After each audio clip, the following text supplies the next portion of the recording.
नमस्कार। आज हम भगवत गीता के तीसरे अध्याय की गहराइयों में उतर रहे हैं जी। और इसका आधार है गीता का एक हिंदी भाष्य। ये अध्याय है कर्म योग पर, मतलब कर्म का योग। हाँ, कर्म योग। हम ये समझने की कोशिश करेंगे कि कृष्ण जब अर्जुन इतना कंफ्यूज्ड है तो कर्म और ज्ञान के बारे में क्या समझा रहे हैं। अर्जुन का सवाल बड़ा सीधा सा है। हाँ, बिल्कुल। अगर ज्ञान इतना ही अच्छा है तो फिर मुझे ये भयानक युद्ध, ये कर्म करने को क्यों कहा जा रहा है? और ये सवाल बहुत अहम है, क्योंकि पिछले अध्याय में ज्ञान की इतनी बातें सुनने के बाद अर्जुन सच में भ्रमित है। हाँ। तो अध्याय 3 इसी भ्रम को दूर करने के लिए है, कर्मयोग का रास्ता दिखाने के लिए। सवाल वही, ज्ञान श्रेष्ठ तो कर्म क्यों? तो अर्जुन को लग रहा है कि कृष्ण की बातें थोड़ी मिली जुली हैं, विरोधाभासी। हाँ, व्यामिश्रेणी व वाक्यन जैसा वो कहता है। उसे लग रहा है मेरी बुद्धि चक्कर खा रही है, और कृष्ण इसका बहुत ही साफ जवाब देते हैं। वो कहते हैं, देखो, इस दुनिया में 2 तरह की निष्ठाएं हैं, या कह ले रास्ते। अच्छा। एक ज्ञान योग जो सांख्यों के लिए है, मतलब विचारशील लोगों के लिए, और दूसरा है कर्मयोग, योगियों के लिए, यानी कर्मशील लोगों के लिए। और खास बात यह है कि ये रास्ते एक दूसरे के दुश्मन नहीं है। नहीं, बस अलग अलग स्वभाव या कह लें लेवल के लोगों के लिए हैं, पर मंजिल एक ही है। असली चीज बाहर की क्रिया नहीं, अंदर की निष्ठा है। लेकिन क्या ऐसा हो सकता है कि कर्म बिल्कुल ही ना करें? क्या सिर्फ काम छोड़ देने से वो परम शांति, वो नैष्कर्म्य मिल सकता है? सुनने में तो बड़ा आसान लगता है। बिल्कुल आसान लगता है, पर कृष्ण इस आइडिया को बिल्कुल खारिज करते हैं। पहली बात, वो कहते हैं सिर्फ कर्म छोड़ देने भर से निष्कर्म्य या सिद्धि नहीं मिलती। अच्छा। दूसरी बात, और ये बहुत जरूरी है, कोई इंसान एक पल भी बिना कर्म किए रह ही नहीं सकता, संभव ही नहीं है। हाँ, सांस लेना भी तो कर्म है। बिल्कुल। प्रकृति के गुण, शरीर की जरूरतें, ये सब हमें कर्म करने पर मजबूर करते हैं। और हाँ, जो लोग बाहर से तो इंद्रियों को रोक लेते हैं, बड़ा संयम दिखाते हैं, हाँ हाँ। पर मन ही मन विषयों का, दुनिया के मजों का चिंतन करते रहते हैं, कृष्ण ने साफ साफ मिथ्याचारी, मतलब पाखंडी कहते हैं। ओह, तो फिर सही रास्ता क्या हुआ? कर्म करना ही पड़ेगा हर हाल में? हाँ, कर्म तो अनिवार्य है। कृष्ण कहते हैं नियतम कुरु कर्मत्वम, अपना नियत कर्म करो। कर्म ना करने से कर्म करना कहीं ज्यादा बेहतर है। अरे, शरीर का निर्वाह भी, मतलब जिंदा रहने के लिए भी कर्म के बिना काम नहीं चलेगा। ठीक है, कर्म करना जरूरी है, शरीर चलाने के लिए भी जरूरी है। लेकिन वो जो अर्जुन की मूल चिंता थी कि कर्म हमें फंसाता है, बांधता है, उसका क्या? हाँ, वो मुख्य सवाल है, और यही कृष्ण सबसे सबसे जरूरी बात बताते हैं। कर्म अपने आप में बंधन नहीं है। अच्छा। बंधन है कर्म के फल से अटैचमेंट, आसक्ति। जब कर्म यज्ञ की भावना से किया जाए, यज्ञ? हाँ, यज्ञ यानी बिना स्वार्थ के, एक ऊंचे उद्देश्य के लिए बस अपना कर्तव्य समझकर, तो वो कर्म बांधता नहीं है। जो स्वार्थ के लिए, फल की इच्छा से कर्म करते हैं, वो बंधन बनते हैं। इसीलिए कृष्ण कहते हैं मुक्त संगह, आसक्ति छोड़कर यज्ञ के लिए कर्म करो। ये यज्ञ शब्द बड़ा दिलचस्प है। आपने कहा ऊंचे उद्देश्य के लिए। स्रोत में भी लिखा है कि इसका मतलब सिर्फ आंख में घी डालना नहीं है। बिल्कुल नहीं, वो तो एक प्रतीक है। तो फिर इसका गहरा मतलब क्या है? देखिए, भाष्य के अनुसार यज्ञ का जो मूल धातु है यज, उसके 3 अर्थ हैं, देवपूरा, संगतिकरण और दान। असल मतलब है संगतिकरण, यानी जुड़ना, सहयोग करना, मिलकर योगदान देना। सहयोग। हाँ, असली यज्ञ है इस सृष्टि की व्यवस्था में, समाज में अपना निस्वार्थ योगदान देना। एक तरह से देना और लेना। जैसे हम प्रकृति से, दूसरों से लेते हैं, तो कृतज्ञता से वापस भी दें। ये एक चक्र है, आपसी सहयोग का। चक्र? हाँ, कृष्ण तो यहां तक कहते हैं कि जो इस चक्र में अपना हिस्सा डाले बिना दिए सिर्फ भोगता रहता है, वो स्तेनेवसा, वो चोर है। चोर है? हाँ। ये चक्र वाली बात तो काफी गहरी है। श्लोक 14-15 में भी है शायद। अन्न बारिश से, बारिश यज्ञ से, यज्ञ कर्म से। हाँ, अन्नात् भवन्ति भूतानि, वही। ये सृष्टि का चक्र है। कर्म वेद से, वेद अक्षर ब्रह्म से, सब जुड़ा है।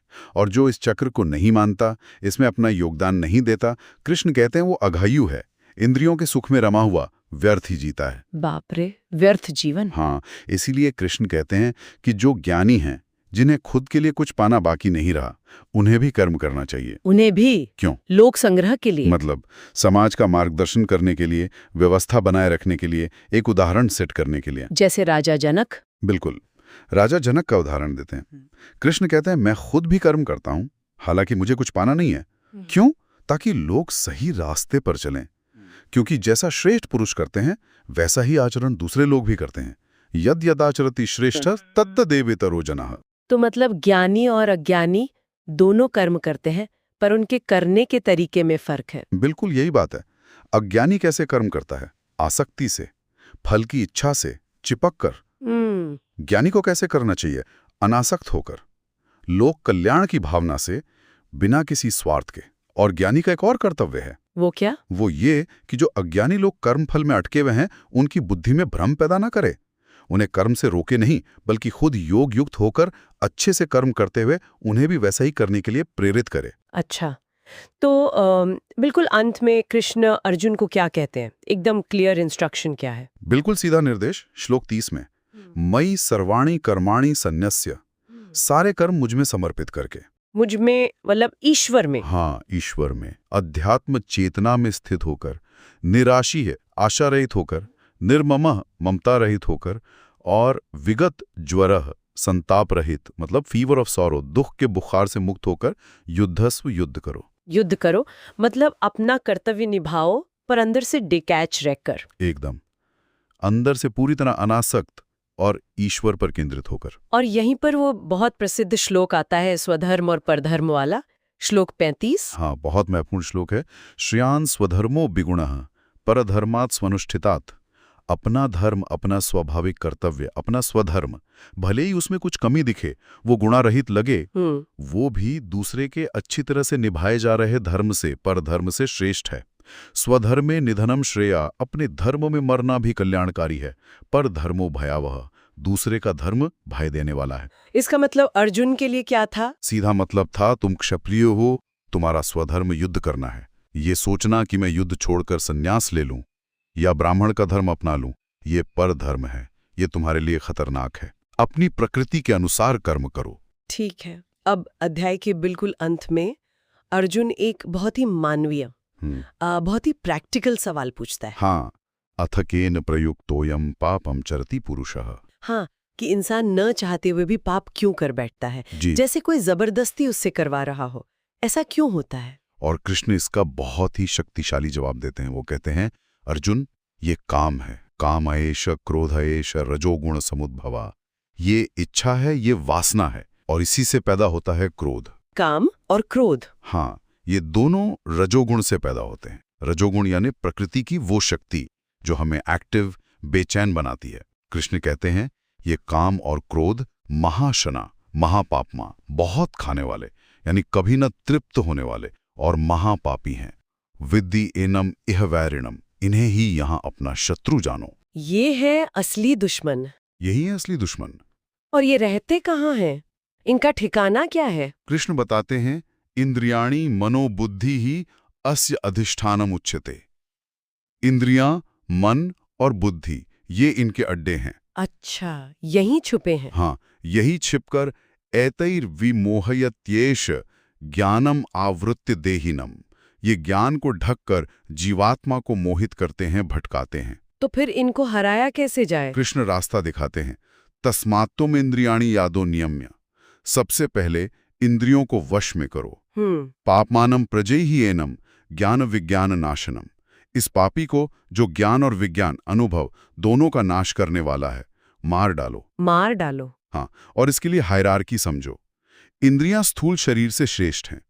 इंद्रियों से परे मन है, मन से भी परे बुद्धि है, और यह बुद्धेह परतस्तु सह, जो बुद्धि से भी परे है, वो आत्मा है। आत्मा सबसे ऊपर। हाँ, तो एवं बुद्धेह परम बुद्धवा, इस तरह बुद्धि से परे आत्मा को जानकर, संस्तभ्यात्मानमात्मना, आत्मा के द्वारा मन को स्थिर करके, जहि शत्रु महाबाहो कामरूपम दुरासदम, हे महाबाहु अर्जुन, इस काम रूपी दुर्जय मुश्किल से जीते जाने वाले शत्रु को मार डालो।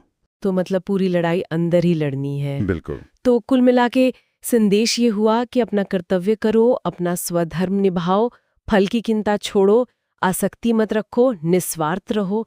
कर्म से तो भाग नहीं सकते। नहीं भाग सकते। असली लड़ाई बाहर के दुश्मनों से उतनी नहीं जितनी अपने अंदर के दुश्मनों, ये काम और क्रोध से है। बिल्कुल सही। ये अध्याय सिर्फ ये नहीं बताता कि क्या कर्म करें, बल्कि ये सिखाता कि कैसे और क्यों करें। कर्मयोग असल में कर्म को बोझ नहीं बल्कि मुक्ति का एक साधन बनाने का तरीका है। बस अपना नजरिया, अपना दृष्टिकोण बदलने की बात है। बिल्कुल। अच्छा, श्रोताओं के लिए एक विचार छोड़ जाते हैं इस चर्चा के अंत में। गीता कहती है कि हमें अपनी प्रकृति, अपने स्वधर्म के अनुसार काम करना चाहिए। आज की दुनिया में जहां समाज की इतनी अपेक्षाएं हैं और हमारी अपनी भी इतनी इच्छाएं होती हैं, ऐसे में कोई अपनी असली प्रकृति, अपना स्वधर्म कैसे पहचाने? और खासकर तब जब शायद लगे कि वो प्रकृति समाज की नज़रों में उतनी अच्छी या सफल नहीं मानी जाती। ये श्लोक 33 और 35 के संदर्भ में सोचने वाली बात।